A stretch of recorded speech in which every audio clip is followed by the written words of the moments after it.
Hello, good afternoon, good evening to some people, good morning to some of you, and Happy New Year to maybe many of you in a few weeks' time.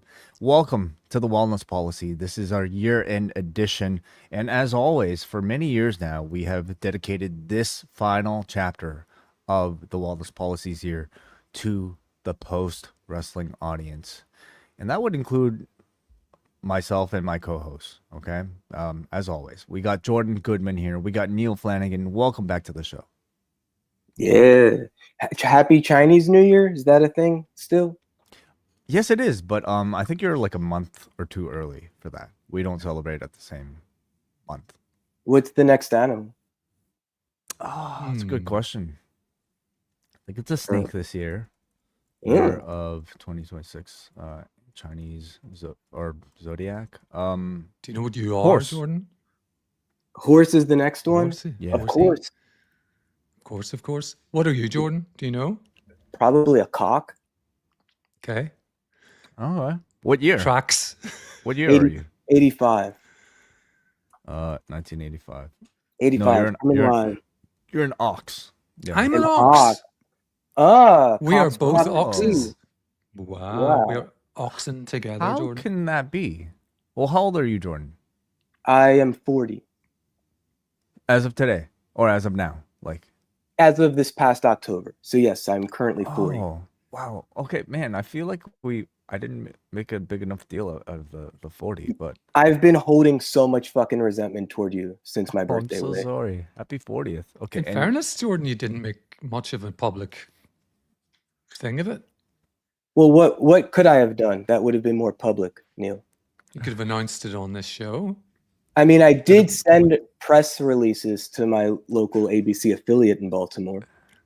Okay. You could have had like, I don't know, like That's a bigger Instagram post about like what it means to be 40, you know, like just reflecting on the milestone. Don't you think hashtag this is 40? That feels as dated as like the ice bucket challenge. Yeah, I'm not asking for a hashtag. I'm asking for like a more extended post, you know, maybe a meaningful picture of you as a child and then followed by just like an essay beneath it. Yeah. Maybe a collage of you at 10, 20, 30, and then, you know. Yeah. In the next 2 to 3 years, I will finally do my ice bucket challenge video, and you two are the ones I will be nominating to go next. I've done that. But you did I still have the video somewhere. Oh, really? Oh, I'd love to see that. So did you do it, like, did you start your own or you were nominated by someone else? I was nominated. I would never have been the instigator. Wow. Yeah, who are the people that would start it, I guess, among their social groups? Those are the leaders, really, of our society. First to market. They are, yeah. Yeah, the rest of us are just followers. Yeah. I was nominated, and then I just ended up like I think donating, and not even to an ALS charity, but like to a different one. Oh, yeah. The annoying thing about that was you were then meant to nominate someone else, and I think at that I just tapped out. That's it. You broke the chain. I did break the chain. Cycle. Well, I got nominated myself like 3 times, so it's like, you know, this why is have we not had another like blank challenge, like just even in the name of charity in quite some time? Nothing's really kind of taken as much as the ALS challenge in recent years. That's true. Is it because I was going to say maybe we're not on TikTok and we're all 40 plus at this point, but no, like a bunch of older heads on Facebook were into that in 2013 or whatever it was. Planking, that was a thing. And that Bauer song, we remember? Huh? You know, no. oh God. I forget the name of the song. Kind of where like everyone was like frozen in a room. But was it the mannequin thing? Oh, you mean like the?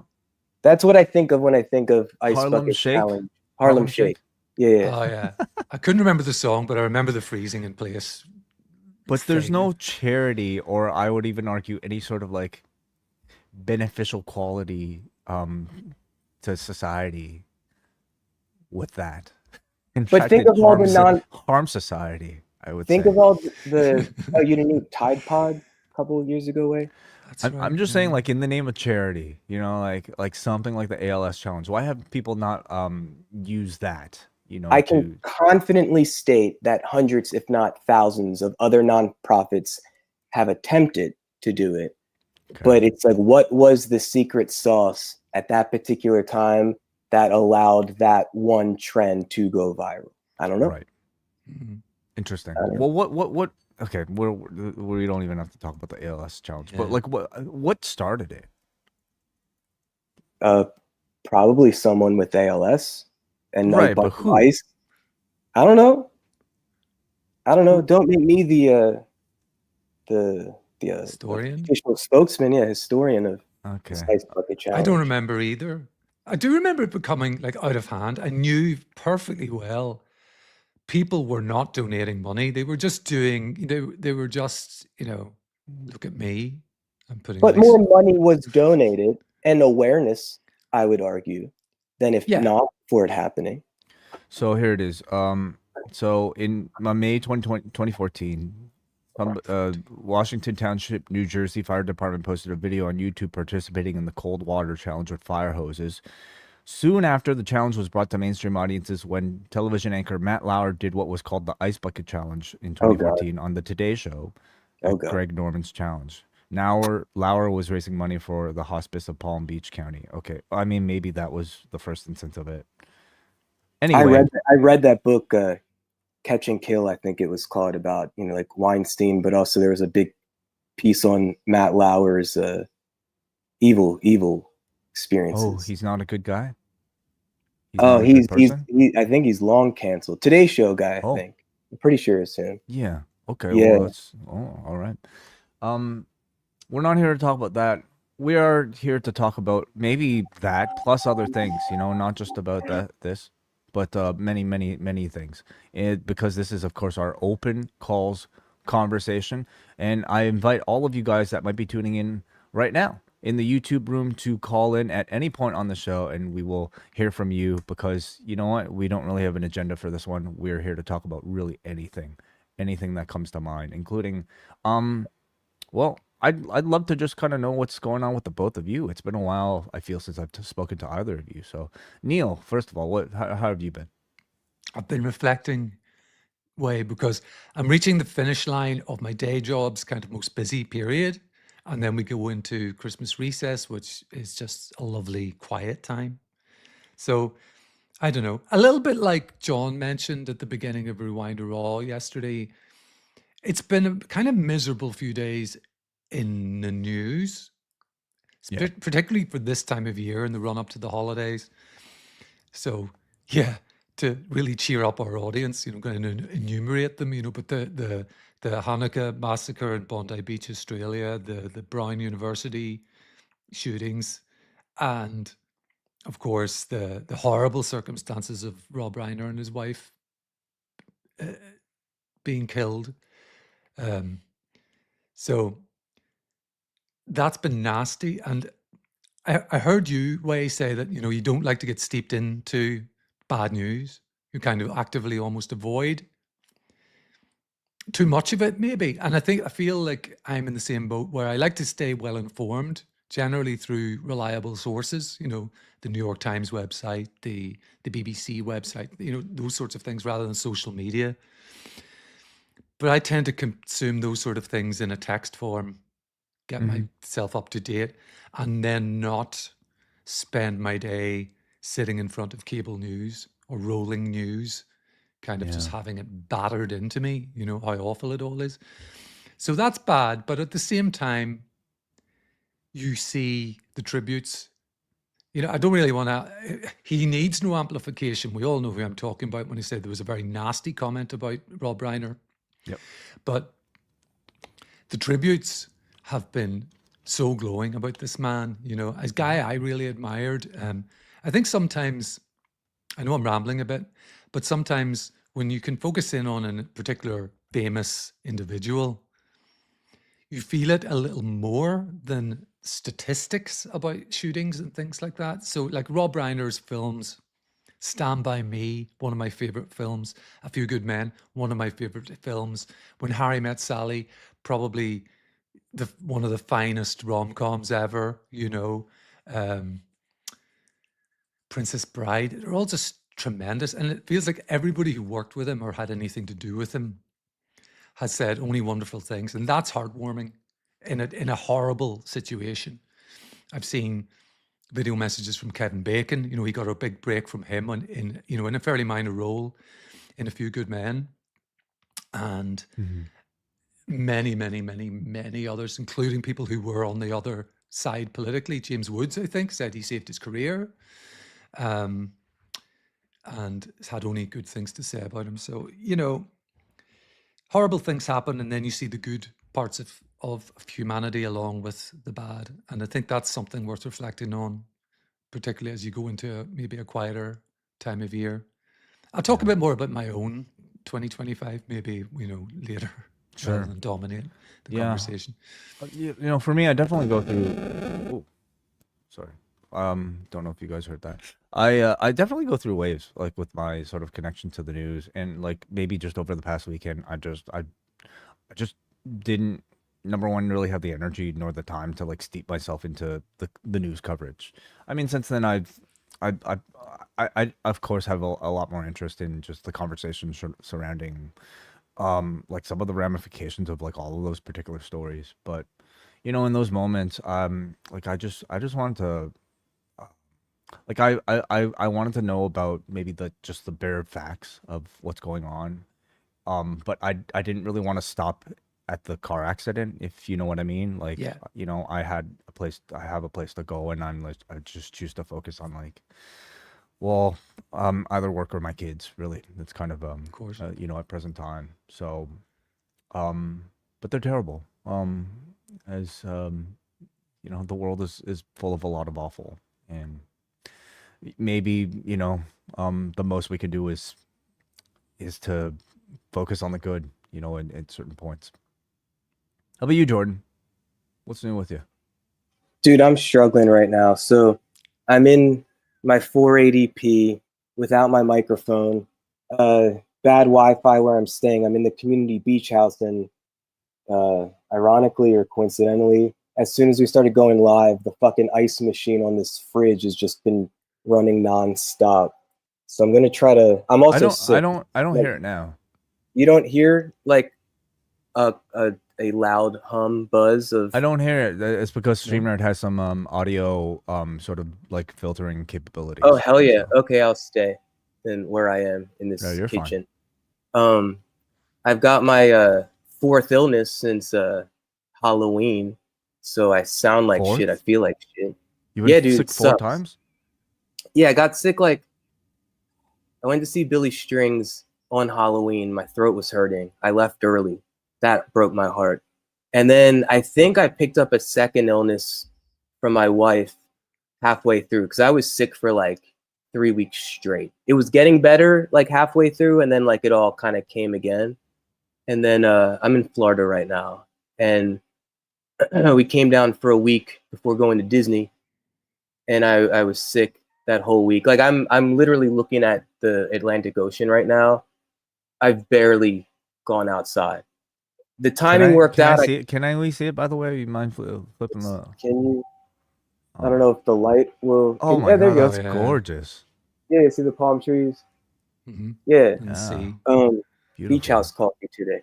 So luckily for this Disney World trip, first day was kind of rough, but then like I went fucking hard for 5 days in a row, getting up like at least by 6:30, sometimes 5:30 every morning, getting like 35,000 steps a day averaging.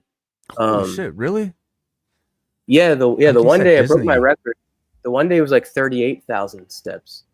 I probably haven't done that since like, you know, going to a Warped Tour 20 years ago. What a great and it really, yeah, I was like, I was feeling leg muscles I didn't know I had anymore. Dude, that's like almost like a marathon. I suppose. I mean, I walked a lot, but I went hard, and it was wonderful. And then toward the end, Lily started feeling a bit sick, and I suppose I picked that up. So this would be number 4 in Yeah. So today I'm like, the throat doesn't hurt, but I'm coughing a lot and I'm blowing my nose a lot. I did my therapy sessions with my clients this morning, and every so often had to excuse myself to just empty my vessel Mm. of sorts. So you may see me muting myself and going off camera today. It's all good. We can't, we're not. I don't think we'll get sick through StreamYard, so I think we'll be okay. But how has your health been overall this year? I mean, we talked at length about when I got COVID a few years ago, and that turned into like a very long ordeal. I just think since then, my immune system isn't what it once was. Could it be that I'm 40 years old and I can't expect perhaps to be as I don't know, resilient as 30, I suppose, but I'm pretty confident that COVID kind of fucked me up in the sense of like experiencing new symptoms that I never had experienced with any other illness or virus before, like a wicked dry mouth at times, a dry tongue where it's like painful and no amount of water or like cough drop can like soothe it. So I don't know, like it I guess to tie to the shit news that Neil reminded us of the past few days, it's like things happen. Some are much more personal for different reasons. Maybe for me, whether it's my immune function or a bunch of Jews getting senselessly murdered, and others like we're not as uh, uh, close to or perhaps personally affected by. But such is life, and the balance is like certain things are the way they are, and it's kind of the old saying of serenity prayer of accepting what is and what we can't control, and controlling what we can control, and knowing the difference. To paraphrase a wise quote. But like my year's been good, all in all. I had a great week last week. I'm alive. I love my wife. I'm literally looking at the ocean right now. I'll see my mom and her dog tomorrow. I'm live on YouTube with Wai Ting. I mean, come on. I just got my passport renewed so I can come to the Christmas party too next week. Oh, you finally got your passport. Okay. Yeah. Sweet. I think you said Jews allowed, right? I mean, I everybody is allowed. Yes. So we're not checking for that. As long as you have a passport, of course. So, okay. Well, that's good. That's a good sort of summation of your year so far. Maybe we'll get a bit more specific a bit later. But how about you, Neil? How would you assess your entire year? Yeah, it's been pretty good. Like I look back and I feel like it's been a solid year. I think I would probably in retrospect like to have done more, maybe traveled a little bit or whatever, but that's coming up rather soon. You'll be in Florida. I will be in Florida from the weekend before, well, the week commencing the 9th of February, so sort of that's a Monday, that weekend. The weekend before that is when I travel. And I will be Sorry, seeing Neil, is that how you really talk? The week commencing? W/C, that's the term we use over here. W/C? Yeah, week commencing. I thought that was like that meant water closet for you guys. It can mean that. It sounds so regal. Yeah. No, that's a short form that we use all the time, and especially in work emails and stuff like that. When is that happening? Oh, WC. Wow. So if you see WC, like, do you just assume, oh, that person's probably from where I'm from? No, because I didn't know it wasn't an international short form. Oh. If I see WC in caps, particularly with isn't that a restroom stops after French? it, that would be water closet. That would be le WC. So wait a second. Why would you say WC and not just like the week of? I don't know. It's something you would see written down. W//C. Yeah, Huh. we can Google this afterwards, and people can tell me I'm wrong or something. using But I'm like, gonna start doing that. Shame people for not knowing what I mean. The week commencing. yeah. So the week I also commencing. feel that there's a transatlantic divide because Americans, I don't know, but it's the same in Canada way, tend to count Sunday as the first day of the week, which to me is insane. You know, Really? like our calendars do not begin with Sunday. Well, obviously, just like in practicality, in practical usage, we consider Monday the first day of the week. But isn't it like the more sort of proper way to like start counting from Sunday as the first day? I don't think Well, so. would it No. biblically didn't God rest on the seventh day, so that would come at the end of the week? Oh, okay. Suppose. I don't know. Now- all I know is that now all of I- our calendars begin with M for Monday. And if I do talk about the week commencing and then give a date, that's going to be a Monday, not a Sunday. Sure. That's Well, even in transatlantic divide. in Chinese, for instance, like Monday is, we call that like Singayat, which is like, day one, basically. So yeah. So There's 7 days in the week in Chinese. To my knowledge, yeah.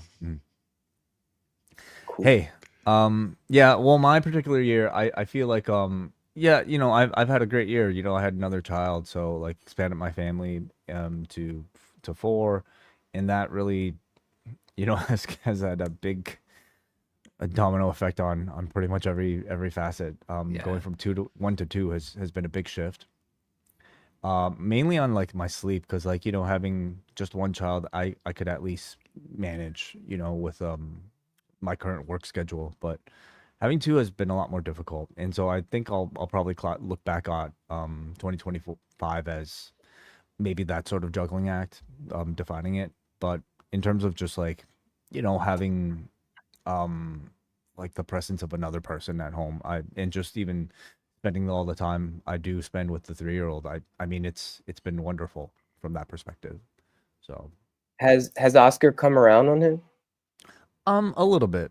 It's still taking time. I really don't think it'll like fully happen until they can actually start interacting and playing with each other. Yeah. Like Lucas, the 8-month-old is just still like barely sitting up, right? So can't really do much. And at this point, he's just sort of an attention hog, and not necessarily somebody who offers much redeeming value. But I mean, it's slow. It's slow, but it is. There is some sign of improvement. They'll start to become great friends once they can kind of communicate, I think. I've seen this with a very similar age gap with my younger brother's kids. No, they're a little older by now, but I remember this happening, Penny, they're a girl and a boy, and Penny was the older one. So she, at first, wasn't kind of sure about this new presence in the house and kind of taking a little bit of shine away, from her and so on. But now that they can play together and talk together and sort of talk about Christmas and stuff, they're best friends basically, And Yeah. I find it really neat to like see like jealousy at play in such a pure being, Like there's no hiding it. Like if this person gets this one thing, and you just like, I mean, the kid shows clearly that they're not a fan of it, and they'll like exactly tell you what's on their mind. Like I love having this sort of like mini representation of just like what we all still feel, inside at certain parts, but we might just have other ways of like justifying it in our head. But like when we're talking about like a purely animal sort of like reaction to jealousy, like I get to see it, like that, or happiness, or like really any other sort of emotion. All right. Well, If I can ask, Mhm. like, I guess one of the ways in which I conceptualize like my life, perhaps others, is okay. You got like work, and then for some of us, a partnership, like a marriage or a romantic relationship. For some of us, parenting. For some, like our own physical health or creativity, spirituality, social stuff, etc. So like obviously a lot of your time, attention, energy has been focused on being a dad, taking care of a home, your work. Like, do you think about, okay, my connection to Pauline, let's invest in that. My connection with my body or with friends or with my city. Like, how do you conceptualize all that? I definitely think about those things. But I'm also just think about how, I mean, they're definitely all lacking, all of those areas, right? Um, yeah, like connection to my city, I suppose is like something I do think about, but it's not even something I'm prioritizing right now. Like I'd probably, I like my connection to the city at this point is like, on family outings, like everything, like in these years, is kind of filtered through the family. Like my relationship with my wife is like almost entirely, based around having to take care of these two kids right now. And I hope it's just really these particular years. Um, but yeah, it's something that I probably could use a lot more work on when it comes to my own physical health. Yeah, 100%. I know that's something I could probably use a lot more time and effort and energy towards, predominantly like with sleep, but it's just, I also just again recognize that this is only maybe a temporary period. So I keep waiting for maybe the next milestone to hit where that free time might come up a bit more. But yeah, at present moment, I just don't really see that much wiggle room. Yeah. And what things, Way, do you think have gone by the byway, if you know what I mean? What is it? Concerts? Is it going out? Is it seeing friends? Is it, you know what I'm saying? Yeah, Which things sure. you would like to be still doing, but they've had to sort of take a back seat? Right. Yeah. I mean, honestly, like it's really just kind of like personal time.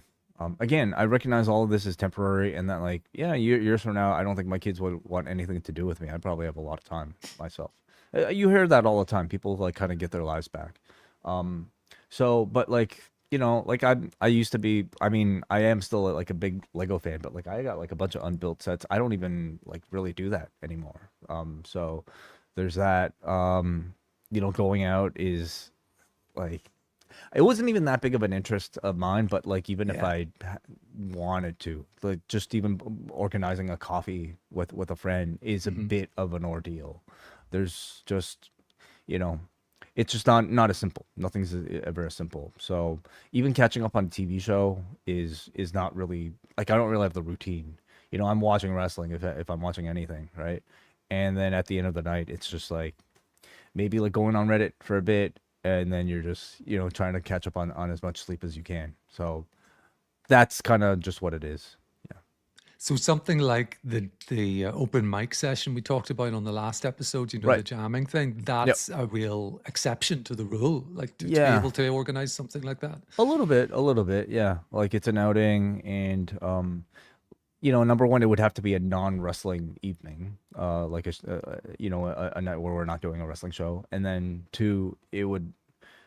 I mean, the time I do spend with my wife, it would typically be like the non-wrestling evenings, right, where we just Yeah. might sit down, and this is like at the end of like the night routine, at the end of just like cleaning up around the house, at the end of just like even winding down, and maybe like just like taking a shower. Like I might sit down and watch some TV with her for like an hour or two. So I would be sacrificing that if I wanted to go out. Sure. So I mean, Has yeah, has Pauline ever like watched wrestling with you because she wanted to? never. No. She's Really? watched because we happen to live in a small condo, and it happened to be on, but she's never willingly wanted to sit down to watch. Yeah. Has Lily? I mean, Wow. Lily has, I met. Yeah, you've Yeah, told us. well, like Lily's super super cool. If like we'll usually often spend time like together in a living room or bedroom and with the TV on, and she's typically cool with me picking out or she'll even say like, "Hey, it's Monday, like if you want to put on Raw." And like she's got her Switch and she's got her phone. So like but she likes wrestling. So she'll like passively like last night I like paused the start of Raw and went to the other bedroom and be like, "Yo, you want to hear what Gunther has to say?" And she did. So she came to watch that, and then she went back to whatever she was doing. Cool. I actually just got. She's been to a couple AEW shows, but I think she prefers WWE. She's not a fan of the blood at all. Mm, Um, mm. and actually, just a few minutes before we went live here, I just received my Baltimore WWE house show holiday tour. tickets. So You're going she'll with her. be, yeah, and my brother on the Sweet. 26th. Yeah, so that'll be exciting. But yeah, like Nice. she's into it. Like she could hang in conversation about it. And you know, the handful of times I've done these wrestling reviews shows with you guys and some others, I've found her perspective to be really valuable and unique for me because she's such a casual fan and a newer fan. Like she just doesn't have years and decades of context when she's watching these matches and characters and storylines. So get like understanding what resonates with her, I find really like interesting and fascinating and certainly useful when I'm doing the art criticism. And what does resonate with her at present time? Certainly the character, costume, especially. Did you watch John Cena's last match? Yes, yeah, but again, like while she's on another device. I see. So half watching. I asked her after, like when we watched the whole show live. I don't know the last time this happened. We were in bed. At the end of the Cena match, I literally got out of bed and gave it a standing ovation to no one. I loved it. I loved it. And either that night or the next day, I asked her, hey, like, what'd you think of that? Or did you enjoy that? And she said, yeah, she enjoyed it. But I think she really likes Gunther. And I think she's really, it's still novel and appealing to her. Like the concept of someone is a bad guy and is trying to garner 20,000 people saying, fuck you, or calling you an asshole. Or the fact that, you know, on hard cam, there was like the sign, like the face of a dog and other just random things. And so the culture of wrestling, I think, is still fascinating to her of like, oh wait, this is like a super historic moment in wrestling and this person is just holding a sign of a face of a dog. Like she finds that appealing. Amazing. Interesting. Yeah. Well, I think that's such an important perspective, you know. So I think that's great that you have that that you can kind of bounce off of all the time. Like I'm actually very happy. I'm perfectly fine that my spouse is not at all interested in wrestling. Like I don't mind drawing those lines where like she can kind of do her own thing. I'll just kind of have this little pocket, and you know that's fine too. You know, so whatever you want your relationship to be. And then you get to watch Culinary Class Wars or something like that together. Oh, when I'm looking it's forward to coming back. that. Yeah, Yeah, this I'm week looking I forward think. to that. Oh yeah. Hey, let's go to some of our first phone calls here from again our open call show. The link is in the YouTube chat, everybody, or it's also in your Patreon emails and what have you. Let's first of all go to Stefan. Stefan Gosign, welcome to the show. Hey, how's it going, everybody? Hey, welcome Hey, back. Stefan. Just as a quick, you know, because it's the holiday season and everything, is a thank you to you guys and everyone related to post wrestling for all the output that you guys put out and how much it really helps when sometimes the world really does end up in places that you don't like. It's nice to have these kind of creative distractions. So thank you very much. Thanks, man. Thanks for saying that. It's weird because, like you guys, I think this year I had the decision to sort of silo myself off from too much of what is going on in the world. But of course, sometimes it just kind of peeks its head in weird ways. Sometimes it's, you know, horrific events, and in other ways it's things you don't really expect. I decided that this year I was going to try and chase away the blues by reconnecting with some family that I'd never got the chance to really spend some time with. And family member had recently had a baby. So we were there talking, meeting the child, and we were just asking, hey, so, you know, how are things? And she's telling a story about, you know, she went to go visit her parents in the Caribbean, put the baby down for a nap. And then because of military deployments, the baby woke up. And it was just a very strange anecdote to be like, this is very odd to be discussing right now. You know what I mean? Hmm. But I think the good news is in 2025, I think a lot of us, I personally decided to choose positivity over anything else. And amongst our group of friends, we all decided, what are the things we want to do? What are the places we want to go? And we decided just kind of on a whim. I had a whole bunch of people over watching SmackDown one day, and we booked a trip to Japan. We just decided, all right, screw this, we're going. And we went, and it was 10 days, and it was a lot of money, and we don't regret a thing. Wow. We, you know, Amazing. yeah, we did a couple more of those things throughout the year. Nothing as financially as intensive as Japan, but a few other things that some people might say, a little bit financially irresponsible. I would say I didn't go into debt. I didn't hurt anybody, and I lived my life, and I don't regret doing it. And I got a lot of joy out of it, and I think right now that's probably the best thing that anybody can ask for. Man, yeah, when it comes to these sort of things, you might think about the money, I don't know, for like the weeks, like a few days maybe after you spent it, but I don't know, a year, 2 years from now, you kind of forget that. All you're really left with is the memories, right? Oh, And absolutely. my perspective is,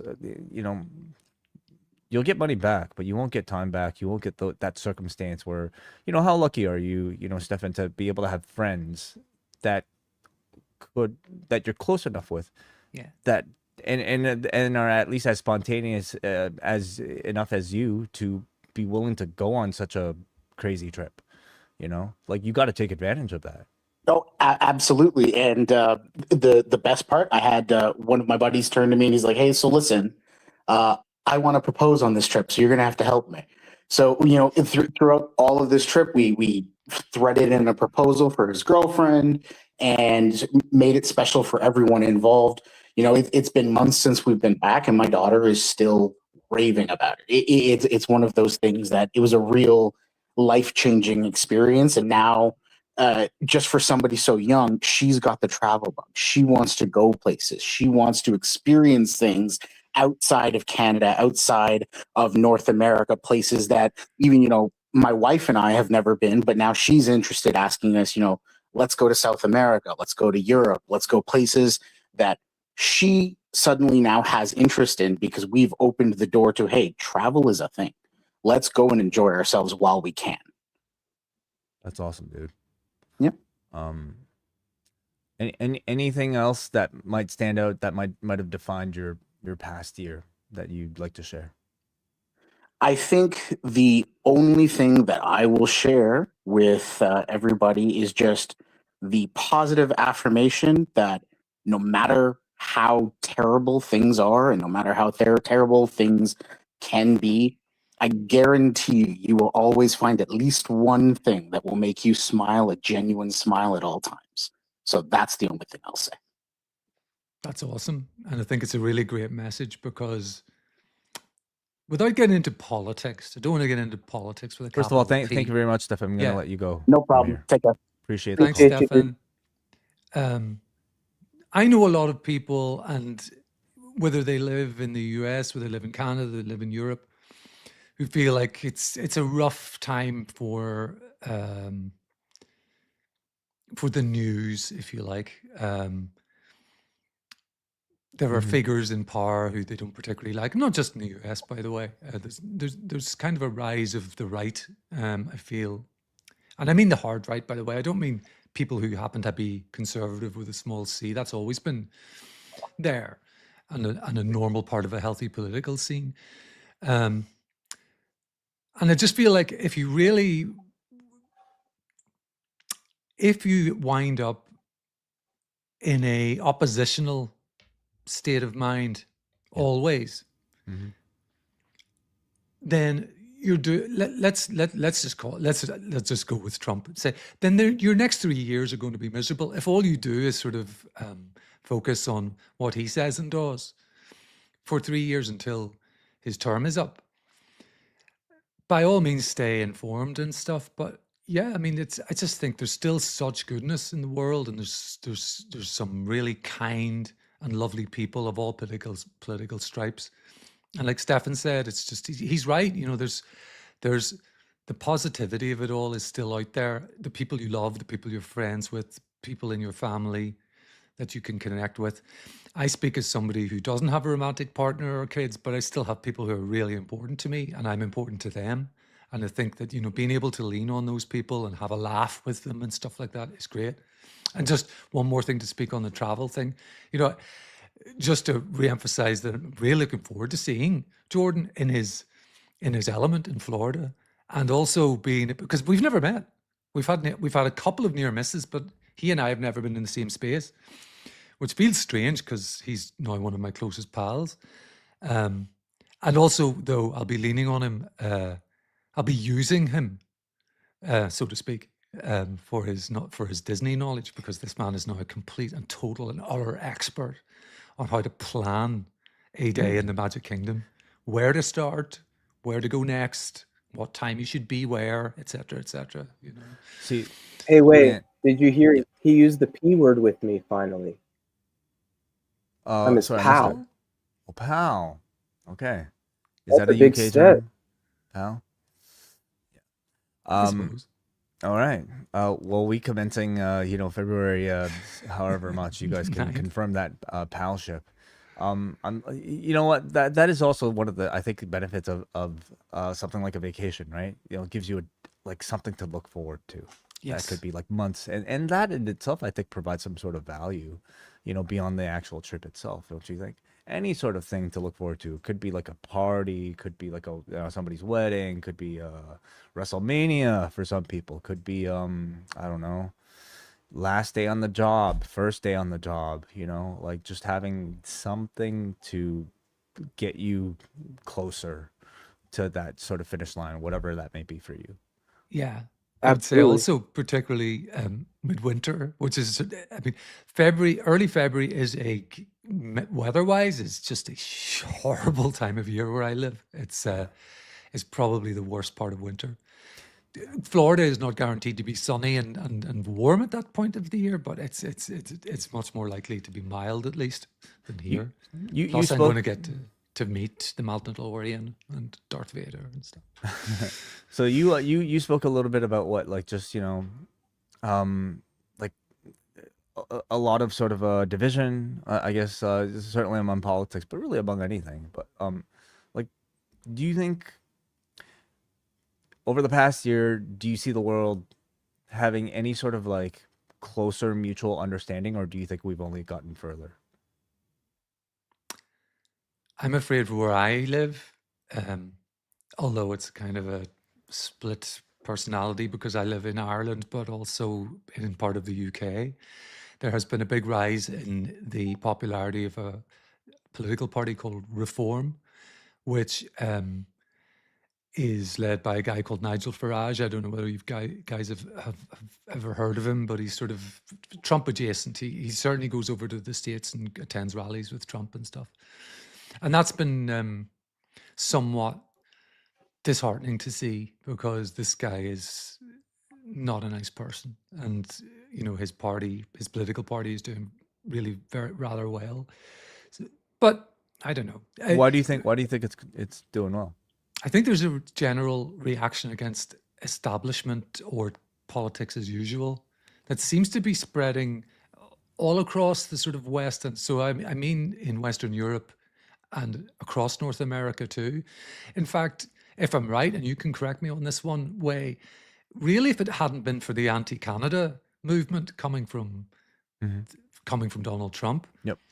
the Conservatives were on track under Polyev for a definite win at one point. It looked like in your If country's Trudeau, general election. if Polyev was running against Trudeau, I feel like he probably would have been a favorite. Yeah. Neil, as a warning, if you keep criticizing my president on YouTube, they might not let you into Florida. Well, maybe I should just zip my mouth, Jordan, because I did read very recently, I think it was just this past week, that visitors to the US are going to be required, at least this is out for consultation, I don't think it's a rule yet, are going to be required to give all of their social media handles for the past 5 years. so they can be screened. No, I think this was for anti-terror stuff, but like I don't know. I don't say much of anything on social media anyway, so I feel safe enough. And I've already been approved. I can wave my little visa approval around. I mean, this sort of is social media. You know, you're on YouTube. Uh, You're and I'll actively be saying it.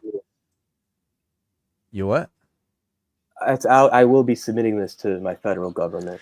Well, listen, I mean, even you don't have to, Jordan, because this will be automatically transcribed. YouTube already does that, and therefore it'll be cataloged for all eternity. You know, everything we say, everything we do, is being tracked. It will be mimicked. Mm. This is the difference Love I that, feel love that. in a almost human nature way of chatting with friends and forgetting almost, because that's the most natural way to do it, that, oh, this is being transmitted, this is being broadcast, streamed, whatever way But you we want to should talk about feel it. free to do that. I mean, Well, exactly. that's That, freedom, right? Why should we feel like, you know, like it should be something we should be able to enjoy, you know? Well, that's one of the core values of my country. for sure, yeah. And I don't want to drag up this topic again, but I'm gonna. I mean, like, Wei, you're comfortable enough, at least on the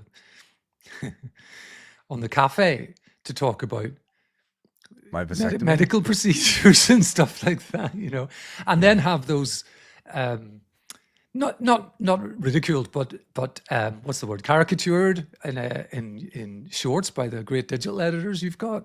Right. So, sorry, Neil, in if I YouTube may. reels and stuff. Where was the incision? Where? Like, where would you expect it? It's probably where Wherever you you think. expected it.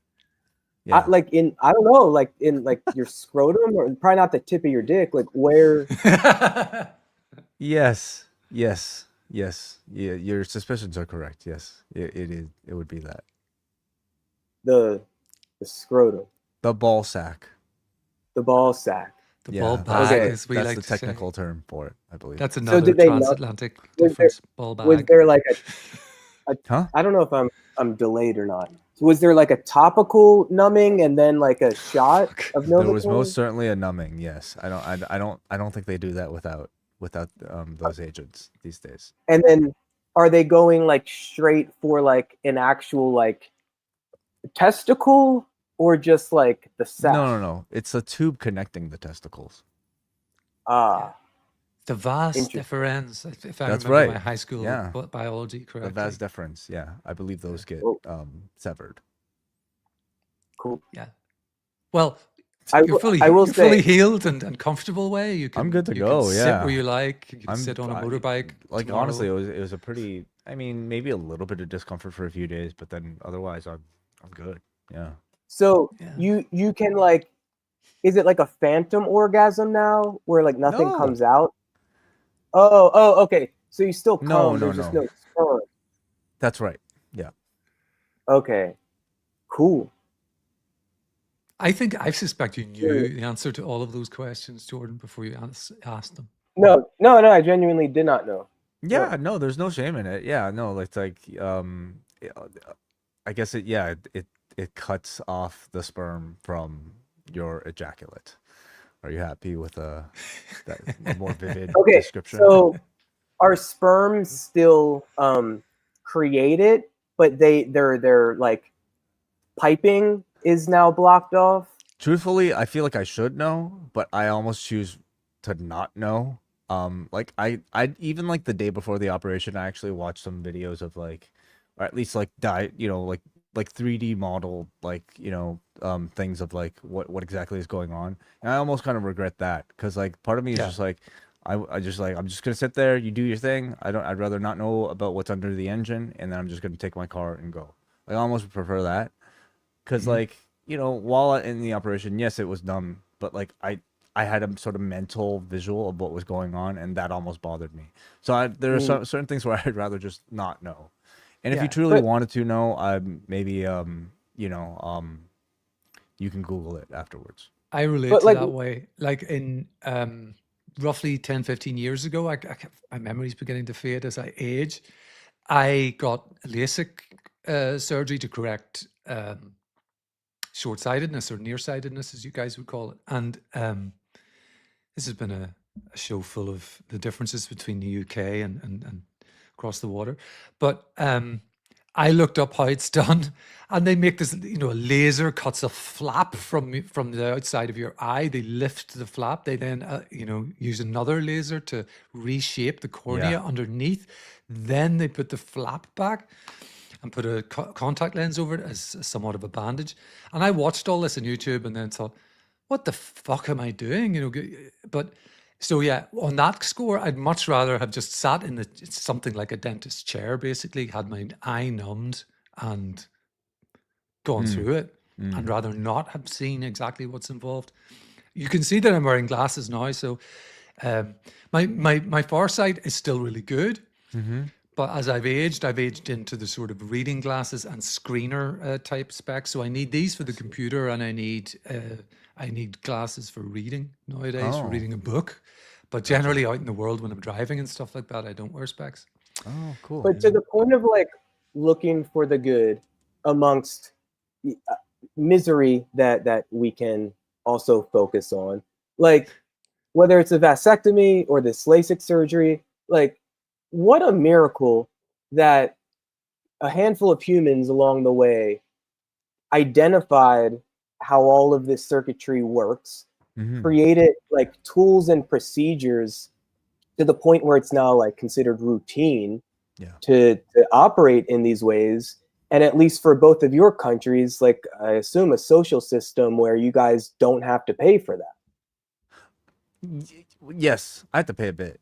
There's some sort of fee, but you're right. Like this would have cost me thousands. Yeah.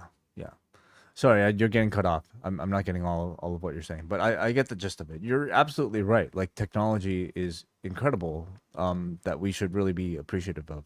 That you can get laser eye, and I can get my procedures, and Jordan, you could get whatever procedures you want. That is something we often forget, maybe take for granted. Just advancements in technology. So you could get a little extension, Jordan, maybe. Yeah. Hey, let's go to another phone call in the meantime. Let's go to Hansi. Welcome back, Hansi. What's going on, man? How are you? Hi. Hey, Good. Long time no speak. Yeah, I know, man. They're called, it's kind of weird adjusting, not talking to you guys every Friday and stuff like that, right? But I had to because like normally I would set my days to go. Okay, well, it'll be the 1 week I call in, whatever. So I'll do that. But then Thank you. No, but yeah. So since that happened, I've had to now. I'm normally just alone most of the time. You know what I mean? Unfortunately, you know what I mean. Like I'm just in my but with me having I'm on Ozempic now, for the last several months, right? And because normally when I'm depressed, I tend to eat my feelings. Like that's like my I assume that now that dude, it's like I can order like a burger from like a Burger King or something like that. I can't have large fries. Like I get full before finishing the fry before I eat the burger. So now I got to adjust what I order because in my head it's like, dude, I can handle a double quarter pounder, right? I can handle that, right? But now I can't really handle that. So now that I'm not eating my feelings that that help out like with my depression a little bit. Now I had to confront more of my irrational thoughts this year, unfortunately. Really? But, well, I mean, yeah, because like when you're not eating, then you have more irrational thoughts about depression and your trauma from the past and all that kind of stuff. So I'm always like journaling, or I'm always trying to vent as much as I can, whatever. Even if it makes people uncomfortable. I don't know. I know what they call mental illness makes people uncomfortable. Like a lot of people don't want to dive into like their own irrational thoughts and all that. But I feel like as uncomfortable. Not on this show. Well, no. On this show, this is why I can come and talk to you on this show, whatever, right? But I mean, like, if I do it open mic, I don't think a lot of people are going to understand some of my, I don't think people want to confront, like, the thought of irrational thoughts, because, like, I have different ways to explain it, like a mental illness playlist it's like in your head, you have past diss songs from people in your life that's playing in your head, basically. and then in your own head you're writing diss songs towards those people. So that's the best way I can describe it. But sometimes I don't know if I should go in depth within like the comedy setting, because I don't know how to, I can preach and talk about the stuff, but if you're not making it funny, then it doesn't really fucking matter. So I try to focus on that, I guess. Like I guess this year has been more about trying to actually work on my craft of doing comedy, even if it's once a week, and confronting irrational mental health stuff, whatever, even if it gets ugly in my own fucking head, I guess. You're a very open guy, Hansi. Like, so does things like being your experience on Ozempic, for example, does that make it into your bits, into your set these days? Oh yeah, no. I talk about how I'm like, because it looks like I haven't really lost that much weight, even though I lost like at least 22 pounds from it. Wow. But I talk about like how my how I was used to just being a fat guy. Now I got to buy new clothes because now all my old clothes are like, they're very loose now, whatever, right? Or I talk about how I'm the one guy that's beating Ozempic or something like that. You know what I mean? You get to laugh, whatever. But no, I try to incorporate that where I'm complaining about like my that I can't order as much food as I used to order when I used to get comfortable in that regard. That feels like a form of sort of self-therapy all of its own, standing up on a stage and kind of like getting all of that out in a humorous way. That must be cathartic. It is. I by the way, I saw Braden at the comedy bar the day that I was doing open mic, but he was checking out another show, and then I saw him randomly. I had no idea, whatever. He's like, oh shit, I didn't know you're here, whatever. But that was cool. Jordan, what were you gonna say? I heard you're gonna say something.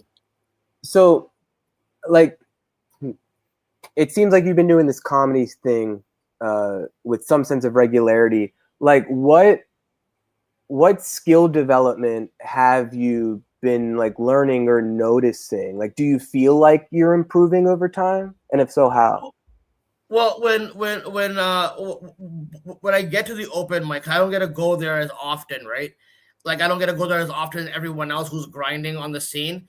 So whenever I get there a little bit early, there's other shows going on, and because like I'm a performer, I just come in and I check in shows, and I'll see like different comedians who are doing stuff, and I kind of learn like how they improvise when something isn't going right, if it doesn't get a reaction, and how to do that. Because sometimes I'll admittedly I'll be like, if something doesn't go well, mentally I then check out, and the audience can sense that I checked out because my bit's not working. So now I try to like poke fun at the fact that I brought the whole room down or something like that. Or if I'm mentioned throughout the night, like one time I didn't know this person was a crackhead outside, because then I meet people outside who are like, oh, I want to try open mic. And I didn't know she was a crackhead, and she came and disrupted the whole show. And it almost like put a stop to this. So the whole night, all the comedians were blaming me for bringing the crackhead in, and I didn't know that it was like a crackhead or whatever. So then I had to address it on stage, basically, about like, listen, this is the weirdest person I've met in open comedy scene or whatever and all that. But like, yeah, like I learned to like at least improvise a little bit when I'm doing some of the comedy if things don't go well, basically. Because sometimes I don't know if I'm not doing the bit properly, or if the bit is not good, or if the audience might suck. So sometimes I kind of try to like bring that to them, whatever. I normally end up winning them over most of the time, but it's kind of it's a challenge. But I'm glad that like when I went to go do it, I'm not expecting to go and blow up like a Shane Gillis or anyone else, whatever, in the comedy scene. I just thought if like the world's ending and I don't know where my future is going, I don't want to say that I just sat in my fucking basement and just complained about wrestling all fucking day. And I wanted to go out and just meet some people in the community, and it kind of rejuvenated my interest in the comedy world. We got Draw Straws Raw in the chat room who asked, do you find that your expressions doing the stand-up alleviates the depression? Does it make you happier with or without response? Well, I mean, I feel better. I feel better when like the fact that I'm like, for example, like 10, 15 years ago, if I went on stage and I wouldn't get a good reaction, or people are not really into me, like that would be a mental setback that I would not recover from. And I would be like very like angry and I'll be irrational about it and I'll be making excuses all day. I'll be complaining about it all day online and stuff like that. Now, if I don't do well, it's like I don't feel anything if I don't do well anymore. Like I feel mentally empowered enough that like I don't have to feel like that I failed. Like people will tell me, hey, Andy, you did a good job, whatever, and all that. People will tell me I was like one of the funniest that night or something like that. But people always seem to like me a lot more. But also at the same time, it's also meeting other comedians who are some of them are fans of the Howard Stern show, so it's always awkward to introduce myself because whenever I introduce myself as Hansy, I didn't know that there's a word named Hansy for like touchy feely. It was a variation of my name. So whenever I introduce myself as Hansy, some of the women are like, whoa, what kind of guy are you? I'm like, no, it's my nickname from the Howard Stern show. And then that will come up basically. But I find that there's a lot of people have shown me respect because they look at me as comedy alum from the Stern show, basically, even though I'm not an official stand-up comedian. So that's been cool that some people actually think that I'm a legend, even though I don't really think I'm that. Like the only time I'm recognized is at wrestling shows, and it's mostly because of post-wrestling fans approaching me at wrestling shows. Like, oh my God, Hansy. So it's rare that I ever get anyone going, oh my God, Hansy from the Howard Stern show. Mostly it's been like, you'll like this story. What they call those one time, the whole Forbidden Door weekend. Everyone was recognizing me from post-wrestling. And then there's one guy that recognized me from the Howard Stern show. And then he's like, oh, yo, Hansy, I agree with you about Howard, right? And I'm like, yeah, that's cool. He goes, those goddamn Jews. And I'm like, yeah, okay, this conversation's over. I'm like, bring back the post-wrestling fucking fans. I never got to deal with that with post-wrestling fans. That's why I try to if someone tells me they're a Howard Stern fan, I don't know what kind of, because he's harbored a lot of fans that have like homophobia, anti-Semitism, anti-Muslim sentiment and all that. So sometimes I don't want to interact with certain Stern fans. But when I meet someone who's like more liberal, left-leaning Stern fan, that's kind of cool. But for the most part, I try to like not talk about it as much with other people because I don't know what kind of mindset they're in and I don't really want to find out. You know what I mean? Yeah, I do. I also apologize if I've been saying it wrong this whole time. I feel like I call you Hansi more often than Hansy. So No, You didn't know? it's either or. You can No. call me. You can call me both. are you sure? Okay. Yeah, for sure. People call me I think- Y. People call me Way. I guess I kind of accept both pronunciations as well. It is a bit I think tricky. what annoys me is when people know my real name Imran, they call me Imran, and that's been going on for a while. And I find it weird that people somehow now can pronounce Hanzi, but they can't say Imran for some fucking reason. That's why I kind of just have my nickname there or whatever. You know what I mean? But Gotcha. but then people will like it's. But no, I gotta say that like, I think also calling in to your show to Post Wrestling has also helped me. Like I don't know, I felt like in wrestling terms when I was on the Stern show, and that's like Stern show is like the WWE of radio, where like you're playing an over the top character of yourself, where no one knew my nuances and all that. And I felt like calling into like at least for the first Busted Open, I used to enjoy calling into, but then Bully Ray came in, and then it became sports entertainment, which I didn't like, so I kind of exited from there. So calling into this show helped me at least fucking, at least try to be myself without having to be a character. So I felt like, showing myself on a podcast or open mic, it feels like I'm showing my pro wrestling self when people are used to my sport entertainment self on the Stern show where, you know what I mean? Because sometimes I get scared when people say they're going to go and look up my Stern calls. And I'm like, I was really mentally unhinged. I was not at my best. I was stuttering. I was screaming all over the place. So I got to, because sometimes people are surprised that I'm more normal than I was on the Stern show, essentially. Yeah. Gotcha.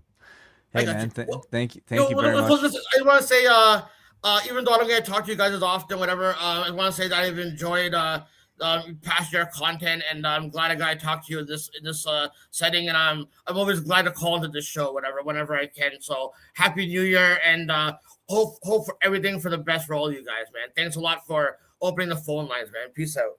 You too, Hansy. Same to you, Hansi. Yeah. All the best. Thank you very much. Let's go up next to Brandon from New Jersey. Welcome, Brandon. Are you there? Brandon. Hello? Can you hear us? Hello, hello, hello? You might be This asleep. thing on? We might have to try him again. Hello? Oh, there he is. Can you hear Hello? me? I got Yes. you. Yep. Hello? Hi. Hello? You can't hear me, can you? I Yes. This is can. fucked, man. Come on. Can you hear me? I can hear you. We can all hear you. I can't hear you, man. Oh, Oh, boy. fucking hell. Okay. Call back, You're Brandon. Oh, gonna it's have to good to call see back. Neil. Good to see you. Neil, can you hear me? Yes. I can't hear anybody. All right, buddy. You're gonna have to call back. Yeah, I Okay? can't hear you, man. Wagging that finger like Motumbo, man. Do any of you know Anyway, sign language? call back. Okay, gotcha. All right, let's go up next to Corey in his car. Welcome, Corey. Hey guys, how's it going? Hey, Hey, what's Corey. going on? Nothing, just got out of my quarterly dentist appointment. So, Orderly. What are the results? It's good. I have a healthy mouth. Nice. I Let's practice go. good oral hygiene, as we all should. Mm-hmm. So, yeah. So I started just on that note. While we're talking about the highlights of the year, I started brushing with an electric toothbrush. Really Yeah, for the first same. time, Same. dude. I went to the hygienist. She complimented me, like, and like, Yes. often it's like, oh, Yeah. you're doing well. She was like, you have incredibly clean teeth, and it made me Same. feel so good. Same. No, she was Yeah. like, you've made so many strides. Cause I had like gingivitis for a while. And so I had to come in on a more regular cadence cause like my gums were bleeding. And she's like, you've mitigated it so well. You've come such a long way. Wow. And just like gassing me up about my oral hygiene. And it's like, a compliment's a compliment. I'll take it. Now I'm like, I can't wait to go back to the dentist. Like, sign me up. You Yeah. only want me like what, once every 3 months? No, let's make it once every 2 months. I'll be here.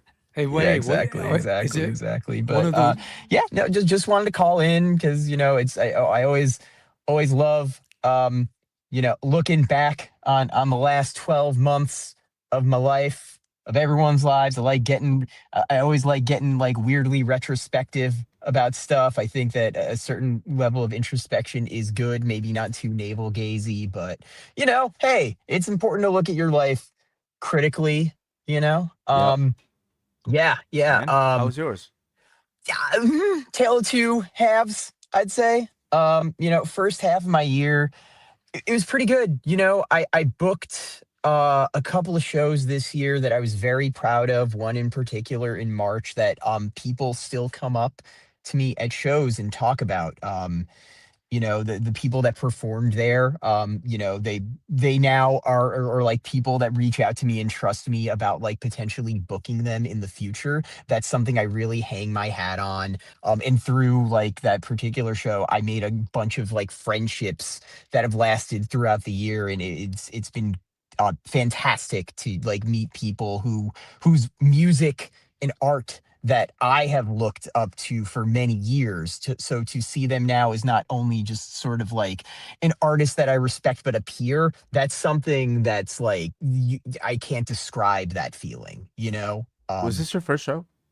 No, this was the third show I The booked. third show. Okay. Under the most successful this moniker. Yeah.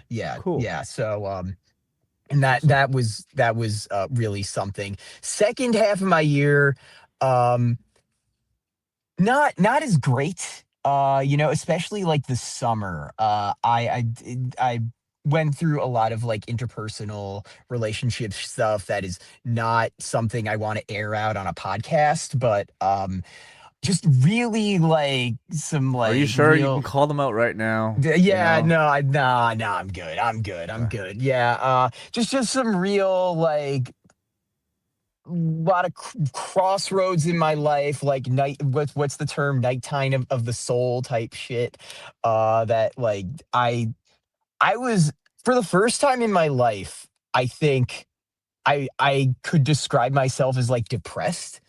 Um, I I I don't think there was ever a moment in my life where I considered myself a depressed person, right? This was very new to me. Like my desire to do anything recreational that like I used to like completely gone. Just stretches of my day that didn't involve working out, or eating, just like staring blank into space. Like when I would talk to my friends about this, they're like, dude, you're fucking depressed. And I'm like, this is what it is, you know? Because I've never had that happen. It was a completely like new thing to me. And this might be a very shocking and surprising revelation. That fucking sucks.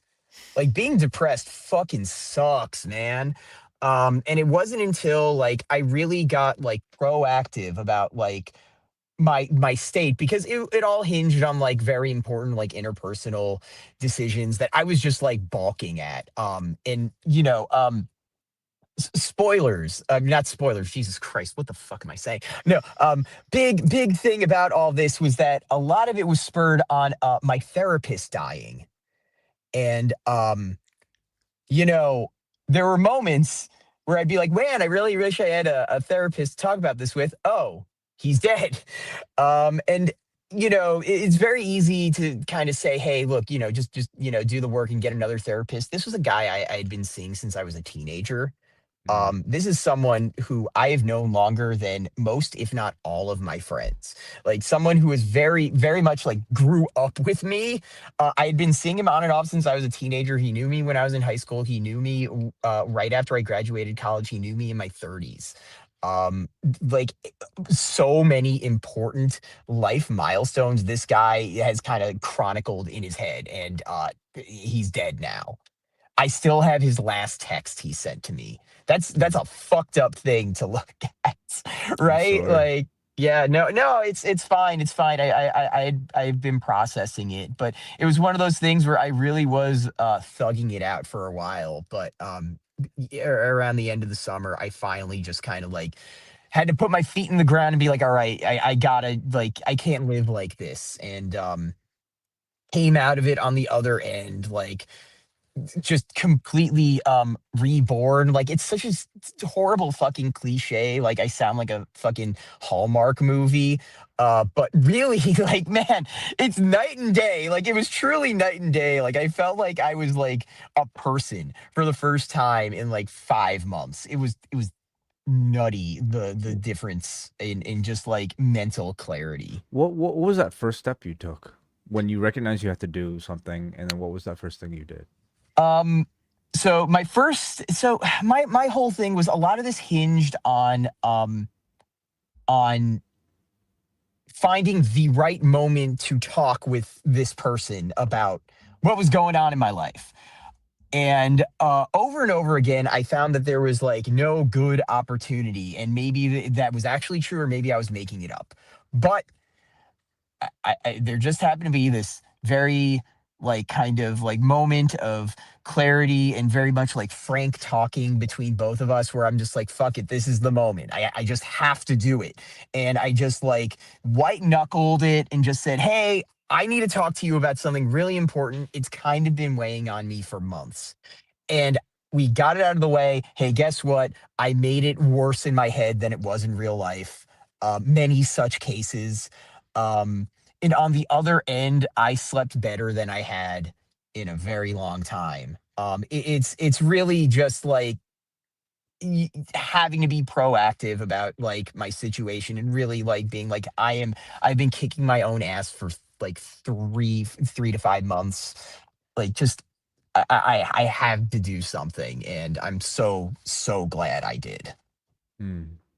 So the Corey- solution, it was communication. Yeah, it was for you. 100% communication. Like that's really what it was. Like it was a one-sided thing. Like it was very much me in my own head. Oh, good. That's great. Yeah, Corey, yeah, did you know that your you know, therapist just was looking out? forward to the next year. I Sorry, really Corey, oh, I yeah. think Jordan's trying to say something. Yeah, His yeah, connection yeah, might yeah. not be the strongest, but yeah. Am I on like a crazy delay or something? You're I'm not. not getting audio on his end.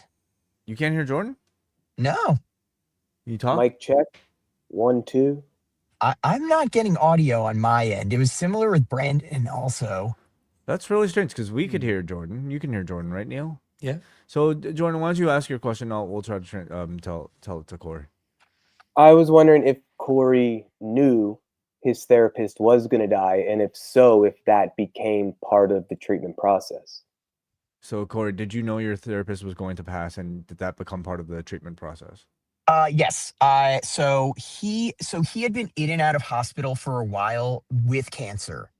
He had the tumor removed, and we thought he was in the clear. He had to go to the hospital again at the beginning of the year. I didn't see him for about a month. Came back, said, "Hey, there were complications. It's growing again. I'm on this treatment." And then he went to the hospital again, was out for a month.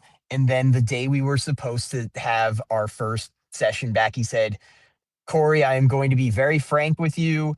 I am stopping my treatment. This, we're going to have to stop doing our sessions."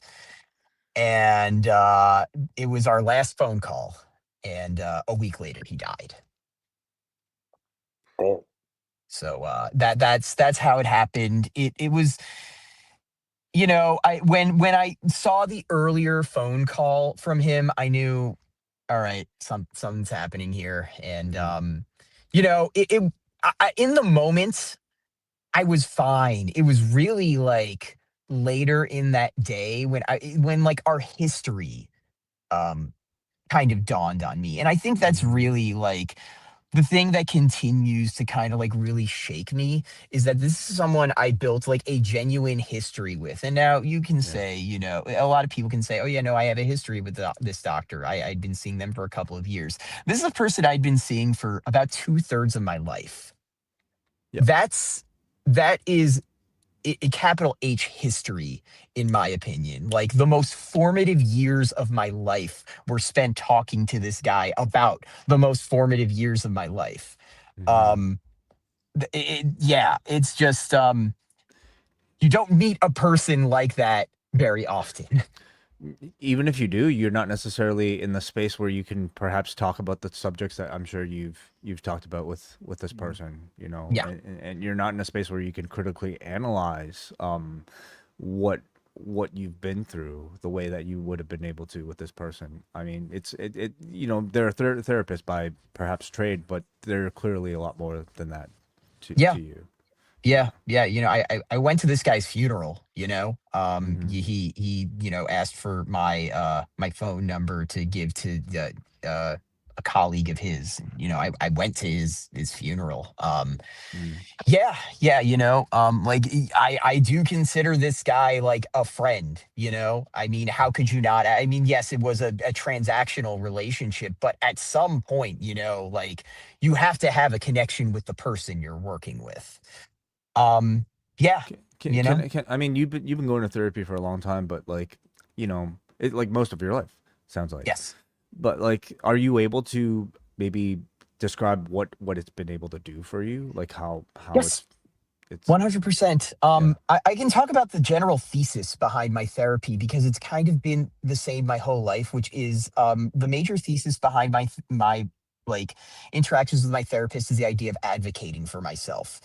My whole life, with it professionally, interpersonally, with my parents, with all of my like partners that I have had throughout the years, it's all been about advocating for myself, being proactive and being a clear communicator. I mean, even in this discussion about like my depression episode this year, a lot of it was having to like kind of advocate for myself and communicate, and using the tools that therapy gave me. And that's the thing, and that's how I describe therapy to people. The sessions help you develop a tool set of either like mental tools, communication tools, but um the therapy itself doesn't solve anything. The therapy gives you tools that allow you to solve things for yourself. It's like reading a textbook or like going to school. It's not a band-aid, or it's not like a surgery. You know what I mean? Interesting. That's how I always looked at it. And yeah, even sessions where I would go in with nothing, I would talk about my week. I would just talk about like music I was listening to, but they would always find some way to use that lens to focus on things in my life that we had established between us. And that's something that can only happen when you've been seeing a person for as long as I had. And that's something I greatly appreciated. Can Corey still not hear me? I'm assuming you still can't hear Jordan, right, Corey? I can't. No, that's okay. That's okay. Well, Jordan, like the rest of the audience can still hear you according to the chat room. So, I'm assuming you have some thoughts to share. The irony that he can't hear me, because I wanted to express, he's like one of the clearest communicators I've ever interacted with through a podcast community. Yeah. Jordan just says the irony is that you're one of the clearest communicators we've had on these podcasts. I really appreciate that, Jordan. I appreciate you guys for holding this forum every month to either, bring the greater community into the fold and, just talk about things that not a lot of people talk about, especially, just like, we're so disconnected these days, just like in life. It's good to bring people together to just talk about just real shit. It's a beautiful thing, and I thank you guys for doing all this. I'd be remiss after this talk if I didn't say rest in peace, Richard Hansen. You were a dear friend of mine. You gave me so many invaluable tools that I will be using for the rest of my life. Have a good one, guys. Thank you, Corey. Thank you for sharing, as always. All right, let's if go. I can add, yes, please. Briefly, I am a therapist, so I have been and continue to be in the role of therapist with a client or a patient for multiple years. But I'm someone who also engages in therapy, and with one guy in particular from 2013 to 2020. And so I relate it to a lot of what Corey was saying. This guy did not die. It's just financially, it didn't make sense for me anymore once much of my work went away in 2020. And it's so interesting because it's a professional relationship by definition. There are if done correctly or well, there are very clear boundaries of the relationship. But also, it's one of the most intimate relationships I'd ever been in. This guy, every week, just about for 7 years, I shared with him things I had never and may never share with anyone else. I expressed myself, not just verbally, but in other ways, in ways that I may not have felt as comfortable with others, even just in my own presence with myself. And I mean, our last session was over the phone because this was like March or April 2020, and like we both said I love you to each other and meant it. It's a really unique type of Who initiated professional service. I think he did, from memory. I think. I don't know if I would have, quote, gone there. With my clients, I've never directly said I love you. I have said, like, I have love for you. But I appreciated him, quote, going there and saying I love you at the end. Because it's one of those things, even if it's not expressed, and this could be true amongst friends or family, it's like you kind of know and trust that there's love, even if it's not overtly communicated. But it meant a lot. And what's odd and different about the therapy relationship is 7 years of Corey's language history in this very deep and vulnerable and unique way. And this guy and I will likely never speak again. And he might be open to it. I don't know. He very much, I think, is old school and is very clear about boundaries, etc. But yeah, it's just for Corey to have gone through that experience. So it sounds like a really obviously awful, but a powerful experience to, in the therapy relationship, process to some degree the loss of life, the loss of the relationship, the loss of the person. It sounds like that guy did really powerful work. So, I really appreciate Corey. I hope he hears this. I really appreciate him sharing all that with us. Shall we go to our perhaps final call of the year? Let's try. Let's do it. Let's go back to New Jersey with our friend Brandon. Are you there? Can you hear me? Yes. Mm, Can you hear us? I can, man. How are you? Oh, I think we're out of time. Oh, fuck, man. I'm on the turnpike. It's been 6 months since my last confession. Bless me, Father. look what I got. Are you in one of Oh, these? wow. Whoa! Yes, sir, I am. You know it. Yeah. There we go. That's why there's no All right. That's why there's no camera on my face. My lovely Oh face. yeah. No, we don't want that. We don't want any. I hope you are driving or talking hands free. So. I am, man. Oh, thank God for the aux cord, right, Neil? Damn right. Don't know Yeah. what you mean, but yeah. Has to be off. Yeah, well, I guess everyone's talking about their year in review.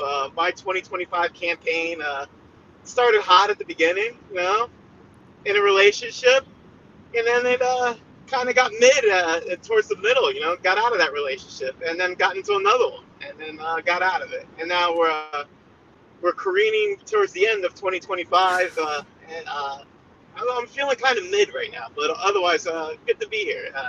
It's been solid. I had no idea you were in any of these relationships. Me either. Yeah, I mean, they don't get, you know, super serious. Like, it didn't get to the point where, hey, man, let me talk about it with my friends and, you know, ask for, you know, advice and whatnot. But I could call you friend, right, Wai? Of course you can. Thanks, buddy. How long did they last? Well, one was 3 months and the other one was 4 months. I mean, That's Why? Maybe, substantial. Why aren't you sharing with friends at that point? Yeah, I don't repeat know that if you again? can call me a friend anymore. Oh, man. Come on, Wai. You can't do that to me. I told you about my vasectomy. All right, buddy. All Yeah. right. You didn't even I tell me did, about man. your 4-month relationship. Oh, man. I apologize. Like, if it was 6 months, I would have broken the ice and be like, hey, man, I get it. I get it. I'm dating this Korean girl. Hopefully we can make some beautiful babies. I mean, Was she actually Korean? Oh, absolutely. Were they Come on, both man. Korean? Oh, 100%. You know my dating pool, man. Come on. I do. Yes, I do. I know Yeah, your you see, history. you know Puerto Ricans or African Americans with Asian women, they make beautiful babies, man. Look at the coach of Notre Dame, man, Marcus Freeman, man. Beautiful do. man. That they do. He's part of the culture, baby. But anyway, you know, maybe I'm the problem because, you know, my relationships don't really last long. And then you got a 12-year-old, my nephew, coming up to me and asking me, hey, Brandon, how come you're not with anybody? You're such an awesome person. Man. Why are you a loner? And I'm like, I don't know, man. It's a good question, man. That's why I talk to you guys. What do you think is my problem? Why can't I keep a relationship? I mean, I don't know. You're a great person. You're a great catch, Yeah. buddy. I just think maybe you should stop dating Koreans. Maybe you should expand the pool. Maybe that's where you're going wrong. Maybe maybe that's it. I've just been looking up Marcus Freeman. What do you think? What about you, Jordan? What do you think I should do? Go ahead, Neil. Jump in. Come on. Marcus Freeman's a very handsome man. Is all I have to add to the. I've just looked him up because you mentioned him. I can't hear you, Like, Neil. do Okay. these interactions, like, is there a pattern of what tends to happen with each relationship, please? Oh, that's a great question. Yes. Usually, one of us gets bored of each other, and I don't know, we just have a mutual partner of the ways. Man, it's weird. I don't know. Like, in all seriousness, Okay. yeah. I've been trying to, like I said, maybe I'm the problem. Like, I get into these like types of situations where, you know, things are going good, and then I just kind of get bored of the situation, and Are I you- Define I don't think that's it going unusual. good. define going good or bad. Good, because I'm wondering what you're looking for. You know, just like, you know, the vibes are good. You know, we're having a good time. You know, emotionally and physically and whatnot. And I don't know. Are This shit gets either of you looking for commitment? What are you looking for? In the beginning of them, I do look for commitments, and then like I don't know, it's just like in my head, I'm like, "Ugh, I don't know, man. I don't Do know you if want to it's get gonna work married? out. I mean, I wouldn't mind, I wouldn't mind having a family and whatnot, but it's kind of getting late in the ball game, later, right? And are the women you're with, are they in a similar situation?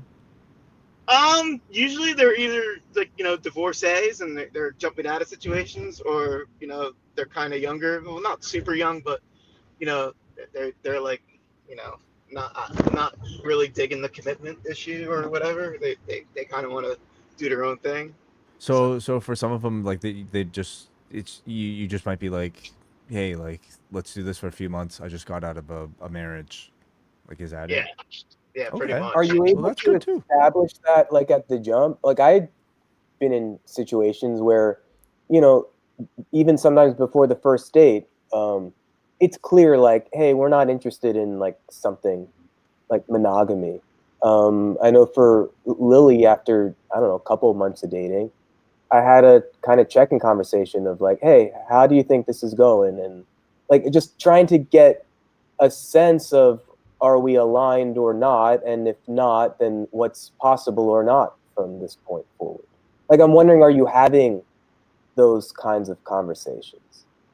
I mean, yeah, you feel them out and see if they want to continue this situation, and I make a full effort to establish like, hey man, I'm really feeling you. Maybe we can go a little further, and then they kind of be like, I don't know, we'll see. Let's take it day by day and whatever. So, and when I hear day by day, I kind of get a vibe like she's looking for a way out, or I'm looking for a way out. So that's where it goes.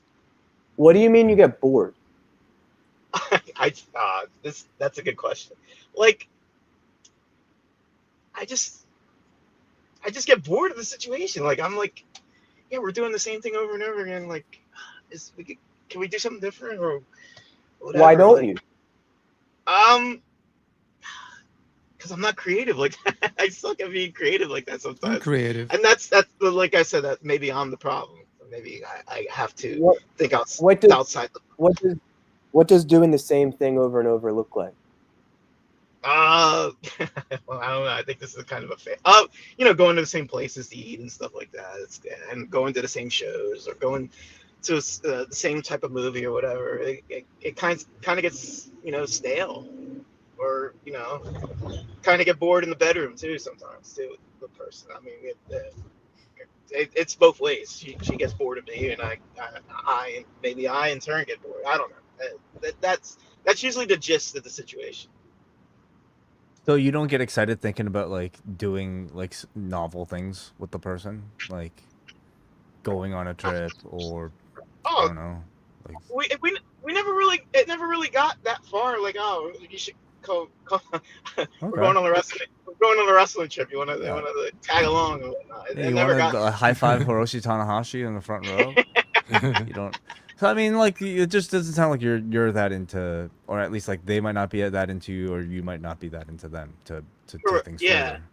That's yeah, it. but I want to fix that though, because once again, I don't want to be the old dude in the club, man. It's Is it it's something getting. to fix, or is it just about like not meeting the right person?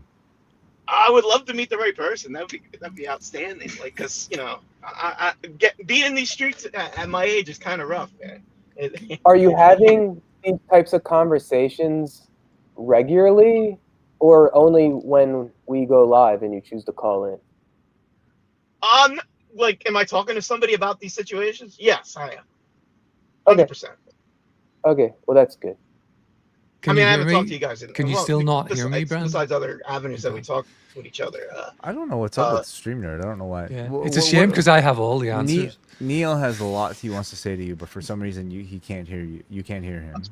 I'll talk that shit, Neil. Do you have I want to something hear. to say, Neil? I'll try to Well, translate. I was just going to say that I kind of relate in certain ways, which is in certain ways relates in not, certain obviously. ways.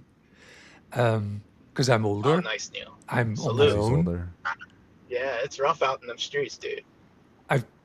I've been on dates this year He's been on and dates this been year. very kind of Yeah. hesitant about I feel you on that. Hesitant how it can go. about how it can go. But I feel Feels. He feels. it's probably not you, Brandon. It's probably just Probably the not you. chemistry has not been found yet. Probably You've got to just the keep chemistry. plugging along. Keep plugging along. I will, man. You know it. Yeah, I feel like at some point it's just a numbers game, isn't it? Yeah. This is me now. pretty This is me talking. And you just have to like expand your sample size to perhaps find the right person that matches. Hey, maybe I should go to Japan now. Japanese women. I mean, I don't. There are a lot of countries in Asia. Okay. Yeah, no doubt, man. More, Kyrgyzstan. not just Korea. Have you ever dated a white woman? Oh, 100%, man. Come on. I don't know.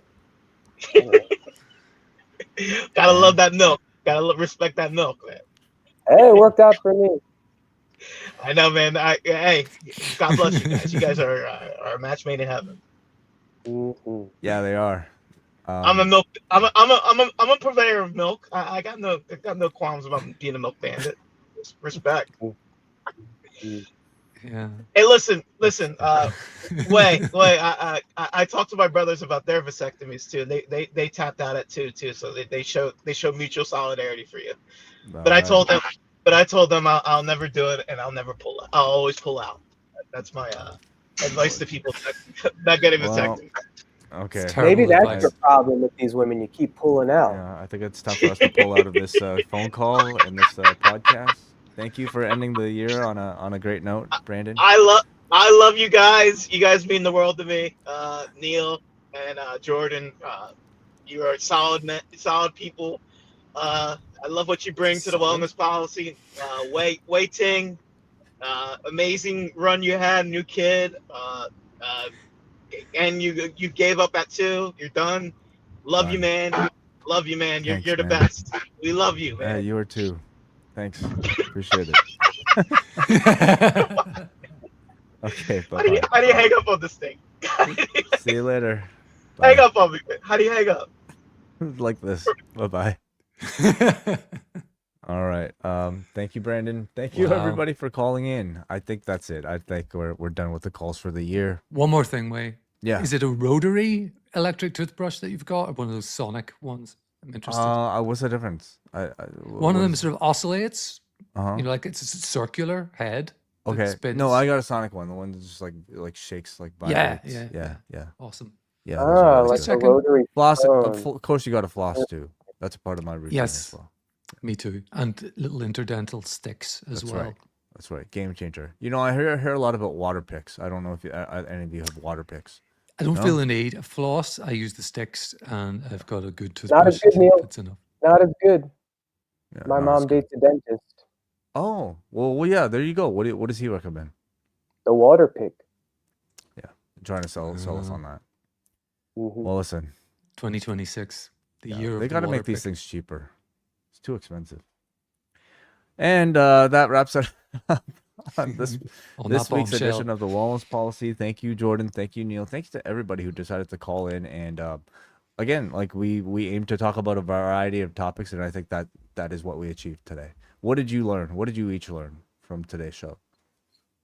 I Jordan. learned that Brandon had 2 relationships that I knew nothing about. I thought he, like you, Wai, I thought he was a friend. I thought I would be looped in on this, but there you go. Did not know that. I mean, I learned that you know, through Corey, going to therapy doesn't necessarily maybe address, at least for him, his issues, but it gives him tools to maybe live by. You know, it sounds like, you know, it sounded like it had a very, well, it did have a very profound effect on his being. So that was pretty cool. How about you, Jordan? What did you learn? This is going to stick with me, so I'd rather just express it. I think another thing that therapy can offer beyond just quote tools, and I think like no matter what the experience is, you could define it as a tool if there's value.